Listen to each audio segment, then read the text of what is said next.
Hello, good morning. എല്ലാവർക്കും നമസ്കാരം. രത്നരാജ് ബ്ലോഗിൻ്റെ പുതിയൊരു വീഡിയോയിലേക്ക് സ്വാഗതം. ഞാനിത് ഇപ്പോൾ കാണിച്ചത് എന്താണെന്ന് വെച്ചാൽ വെറുതെ തേങ്ങയും ഒരു 4 ചുള ചെറിയ ഉള്ളി, പിന്നെ കുറച്ച് മുളക് പൊടിയാണെങ്കിലും കുഴപ്പമില്ല, ഉണക്കമുളകാണെങ്കിലും കുഴപ്പമില്ല, 4 എടുത്താൽ മതി. എന്നിട്ട് അതും കുറച്ച് ഉപ്പും കൂടി ചേർത്തിട്ട് നന്നായിട്ട് അരച്ചെടുക്കുക. ഇത്രയേ ഉള്ളൂ കേട്ടോ. കുറച്ച് വെള്ളമായിട്ട് കട്ടയായിട്ട് ഇങ്ങനെ അരച്ചെടുക്കുക. ഇതും പിന്നെ നമുക്ക് ദോശ ഉണ്ടാക്കാനുള്ള ദോശമാവാണിത്. അപ്പോൾ ഈ ദോശയും ഈ ചമ്മന്തിയാണ്, പിന്നെ സാമ്പാറുണ്ട്. അതുമാണ് നമ്മളിപ്പോൾ ഇന്ന് കഴിക്കാൻ പോകുന്നത്. പിന്നെ ഞാനൊരു കാബേജ് തോരൻ വെക്കാൻ വേണ്ടിയിട്ടാണ് കേട്ടോ. അതിനായിട്ട് ഞാനിപ്പോൾ ഇതിൻ്റെ അമ്മിക്കുട്ടി മറ്റേ സാധനം ഉണ്ട്, പക്ഷേ അതിലും എളുപ്പം എനിക്ക് ഇതിലിങ്ങനെ ചതച്ചെടുക്കാനാണ്. പിന്നെ അത് മാറ്റൊന്നും വേണ്ടല്ലോ. അപ്പോൾ ഒരു 4 പച്ചമുളക്, എരിവില്ലാത്ത കാരണം ഒരു 4 പച്ചമുളക് ഞാൻ എടുത്തിട്ടുണ്ട്. പിന്നെ തേങ്ങ ഞാൻ ചമ്മന്തി അരയ്ക്കുമ്പോൾ അതോടുകൂടി ചതച്ച് എടുത്തിട്ടുണ്ട്. അതിൻ്റെ കൂടെ ഇത് ചതയ്ക്കാൻ പറ്റില്ലല്ലോ, മുളകൊക്കെ ചേർത്തതല്ലേ. അപ്പോൾ ഇത് വേറെ എടുത്തിട്ട് ഇതൊന്ന് ചതച്ചെടുക്കുക കേട്ടോ. ഇതൊന്ന് ചതച്ചെടുത്തിട്ട് കാബേജ് തോരൻ വയ്ക്കാനാണ്. ഞാൻ ഈ തേങ്ങയിലേക്ക് ഒന്ന് മാറ്റി വയ്ക്കുകയാണ്. തേങ്ങ ഞാൻ ചതച്ചെടുത്തത് മറ്റേ ചുമന്ന ചമ്മന്തി അരച്ചപ്പോൾ അതിൻ്റെ കൂടെ ഞാനിത് കൂടി ചതച്ച് എടുത്തു. ഇനി വേണ്ടത്, ഇനി ചെയ്യാൻ പോണത് ഇത് നമ്മൾ ഇതിലിട്ടിട്ടാണ് കറക്കാൻ പോണത്. ഇതിലിട്ടിട്ടൊന്ന് കറക്കിയിട്ട് ചെറുതാക്കിയിട്ട് അരിയുക. ഇതിലിട്ടിട്ട് അപ്പം ഞാനത് കാണിച്ചു തരാം കേട്ടോ. എൻ്റെ കൈ ഒഴിവില്ലാത്ത കാരണം ഇത് ചെറുതായിട്ട് അരിഞ്ഞത് ഞാൻ ഇതിലേക്ക് ഇടുകയാണ് കേട്ടോ. ഇതിലേക്ക് ഇടുക. ഒരുപാട് ഇടരുത്, കുറച്ചിട്ടാൽ മതി. ഇതില്ലാത്തവർക്ക് കൈ കൊണ്ട് അരിഞ്ഞെടുക്കാം കേട്ടോ. ഇത് ഒരെണ്ണം വാങ്ങിച്ചാൽ എളുപ്പമാണ്, കാരണം നമുക്ക് ഇതിന് അധികം വിലയൊന്നുമില്ല. ഇത് എല്ലാ സ്ഥലത്തും കിട്ടുന്നതാണ്, അല്ലെങ്കിൽ ഫ്ലിപ്കാർട്ടിലും ആമസോണിലൊക്കെ കിട്ടും. നിങ്ങൾക്ക് ഇഷ്ടമുണ്ടെങ്കിൽ വാങ്ങിക്കുക, അല്ലെങ്കിൽ കൈ കൊണ്ട് അരിഞ്ഞെടുക്കുക. എന്നിട്ടിത് ഇങ്ങനെ ആക്കണം കേട്ടോ.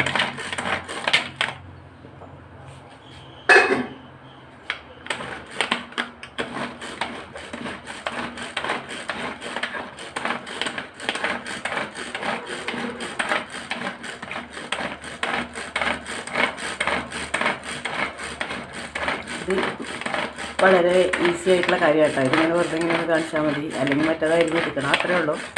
രണ്ടായാലും നല്ല തന്നെയാണ്. നിങ്ങൾക്ക് സൗകര്യമുള്ളത് എന്താ വെച്ചാൽ അതേപോലെ ചെയ്യാം കേട്ടോ. ആയോ നോക്കാം. ഇത്രയേ ആയിട്ടുള്ളൂ, ആയിട്ടില്ല. അപ്പോൾ വീണ്ടും അടയ്ക്കുക. കേട്ടോ, ഇതുപോലെ അരിഞ്ഞെടുക്കാം നമുക്ക് കേട്ടോ. ഇത്രയേ ഉള്ളൂ പണി. അപ്പോൾ അത് തോരനുള്ളത് മുഴുവൻ ഞാൻ ഇങ്ങനെ അരിഞ്ഞെടുത്തു കേട്ടോ. ഇനി എങ്ങനെയാണ് ഇത് വെക്കണതെന്ന് നമുക്ക് നോക്കാം. ഇതിൽ തേങ്ങ നന്നായി തിരുമ്മി പിടിപ്പിച്ചിട്ട് നുള്ളു മഞ്ഞൾപ്പൊടി ഇട്ടിട്ട് കറിവേപ്പിലയും പച്ചമുളകും ഉള്ളിയോ സവാള എന്തൊക്കെയാണെന്ന് വെച്ചാൽ നല്ലോണം തിരുമ്മി അങ്ങ് പിടിപ്പിക്കും. തിരുമ്മി പിടിപ്പിച്ചിട്ട് ഉണ്ടാക്കും. അതൊരു വിധത്തിലുള്ള തോരനാണ് കേട്ടോ. ഞാൻ അങ്ങനെയല്ല ഉണ്ടാക്കണേ. ഇപ്പോൾ ഞാൻ വേറെ ടൈപ്പിലാണ് ഉണ്ടാക്കണേ. കാണിച്ചു തരാം എങ്ങനെയാണെന്ന്. കാബേജ് ക്യാരറ്റ് തോരൻ ഉണ്ടാക്കാനായിട്ട് ഞാൻ 1 ടേബിൾ സ്പൂണോളം വെളിച്ചെണ്ണ ഒഴിച്ചിട്ടുണ്ട്. വേണമെങ്കിൽ കുറച്ചും കൂടി പിന്നെ ഒഴിക്കാം കേട്ടോ. എന്നിട്ട് നമുക്ക് ആവശ്യത്തിനുള്ള കടുകിടാം. കടുകിട്ട് കൊടുക്കാം. ഒരല്പം ഉഴുന്ന് പരിപ്പിട്ട് കൊടുക്കാം. ഓപ്ഷണലാണ്, ഇഷ്ടമുണ്ടെങ്കിൽ ഇട്ടാൽ മതി. പിന്നെ 2 വറ്റൽമുളക് ഇട്ടു. വറ്റൽമുളക് കുറച്ച് മതി കേട്ടോ. വറ്റൽമുളക് ഇട്ടു. അത് പൊട്ടിക്കഴിഞ്ഞിട്ട് നമുക്ക് ബാക്കി ചേരുവകളൊക്കെ ചേർക്കാം.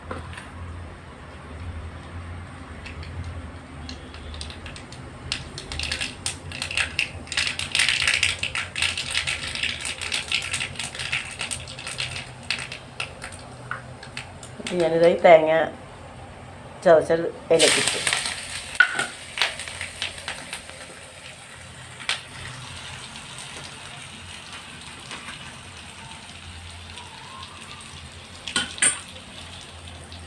തേങ്ങ ചതച്ചതിൽ ഞാനൊരു നുള്ളും മഞ്ഞൾപ്പൊടി ഇട്ടിട്ടുണ്ട് കേട്ടോ.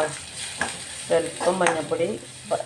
ഇതിലുള്ളപ്പോൾ തേങ്ങയുണ്ട്, 1 കപ്പ് തേങ്ങ, പിന്നെ ചെറിയ ഉള്ളി ഒരു 5-6 എടുത്തിട്ടുണ്ട്, വറ്റൽമുളക്, കടുക്, മുളക്, കറിവേപ്പില, ഇനി ഇത്തിരി ഉപ്പിടണം. ഉപ്പിട്ടിട്ടില്ല നമ്മൾ. അപ്പോൾ ഇതൊന്നൊരു മൂത്ത മണം വരണം. മൂത്ത മണം വരുമ്പോൾ കാബേജ് നമുക്ക് ഇടാം. ഇതിൽ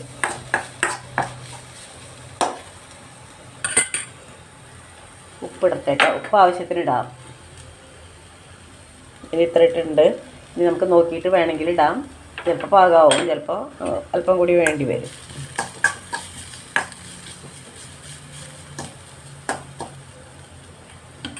ഇത് ജലദോഷത്തിന് വേണ്ടിയിട്ട് ഞാനിതൊന്ന് വാടാൻ വേണ്ടി വെച്ചത്. അപ്പോൾ എനിക്ക് കുറുക്കേടയില്ല. അപ്പോൾ ഇത് പിഴിഞ്ഞെടുത്തിട്ട് ഇപ്പോൾ മഴ പെയ്തപ്പോൾ ജലദോഷം.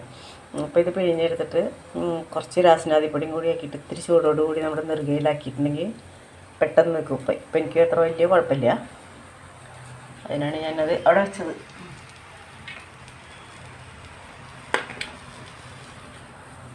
ഇനിയിപ്പോൾ ഞാൻ ഈ കാബേജ് ഇതിലേക്ക് ഇടാൻ പോവാണ്. അങ്ങനെ തന്നെ ഇട്ടാൽ പറ്റും. ഇത് ഇട്ടു.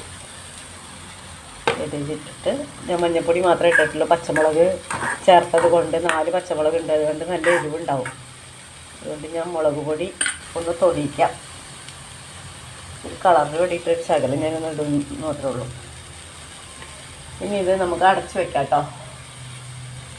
ഒരു മൂടി കൊണ്ട് നമുക്കിതൊന്ന് അടച്ച് വെക്കണം. മറ്റൊന്ന് തോന്നണം. അതുകൊണ്ട് ഞാനൊന്ന് അടച്ച് വെച്ചിട്ട് വേവിക്കാം. അപ്പം നമുക്ക് തുറന്ന് നോക്കാം.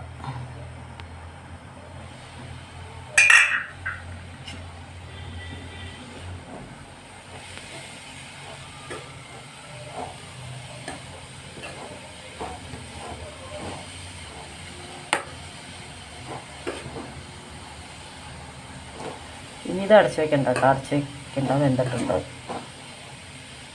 ഇനി നമുക്കിത് ഇങ്ങനെ ഉലർത്തി എടുത്താൽ മതി. ഒന്ന് കരിയാതെ നോക്കണം. സിമ്മിലിട്ടാൽ മതി. അപ്പോൾ കരിയില്ല. അപ്പോൾ തോരൻ റെഡി. പിന്നെ ഇന്ന് ഉച്ചയ്ക്ക് സാമ്പാറുണ്ട്. പിന്നെ ഇത്തിരി ഉണക്കമീൻ എടുത്ത് വറക്കാമെന്ന് വിചാരിക്കുന്നുണ്ട്. അതിൻ്റെ ഇടയിൽ ഞാൻ മാർക്കറ്റ് പ്ലേസിൽ ഞാൻ ഓൺലൈനിൽ ഇത്തിരി മുളക് പൊടി എന്ന് പറഞ്ഞാൽ അവർ കഴുകി ഉണക്കിയിട്ട് പൊടിച്ചെടുക്കുന്നതാണ്. അവരെ തന്നെ മില്ലിൽ പൊടിക്കുന്നതാണ്. അപ്പം അത് ഞാൻ 1 കിലോ പറഞ്ഞിട്ടുണ്ട്. അവർ ഒരു 10 മണിയാകുമ്പോഴത്തേക്ക് കൊണ്ടുതരാമെന്ന് പറഞ്ഞിട്ടുണ്ട്. മഞ്ഞൾപ്പൊടി പിന്നെ ഞാൻ തന്നെ പൊടിച്ച് വെച്ചതാണ്. ഇവിടെ ഉണ്ടായതാണ്. മുളക് പിന്നെ അങ്ങനെ ഇല്ല.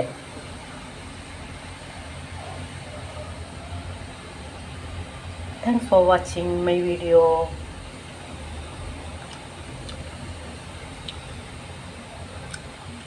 നല്ല ടേസ്റ്റ് ഉണ്ട് കേട്ടോ. അടിപൊളി. കുട്ടി ദോശ, തട്ടിലെ കുട്ടി ദോശ. കുട്ടി ദോശ.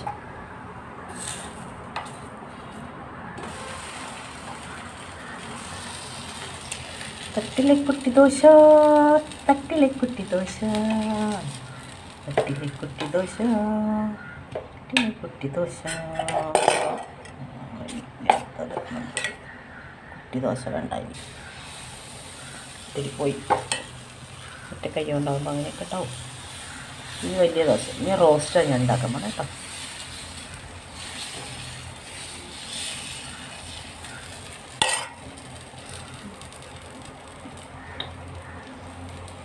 എണ്ണ ഒഴിക്കാം ഇഷ്ടം പോലെ. ഷുഗറും പ്രഷറൊക്കെ നോക്കിയിട്ട് ആവശ്യത്തിനനുസരിച്ച് ഒഴിക്കാം കേട്ടോ.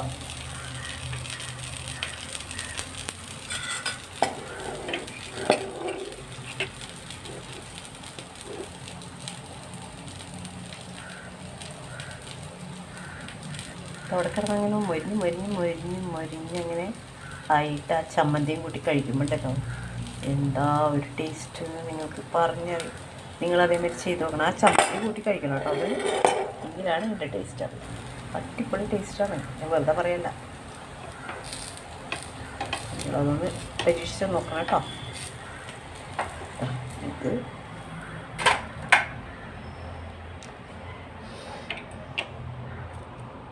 പിന്നെ ചമ്മന്തി എടുത്തുകൊണ്ട് വന്നിട്ട് കാണിച്ചു തരാം. ഞാൻ കഴിച്ചിട്ട് കാണിക്കാം.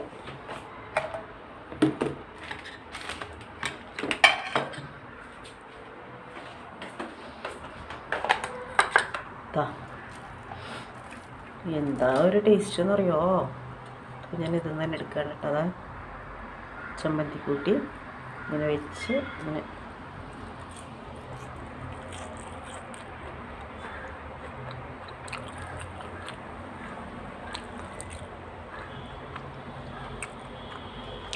Thanks for watching.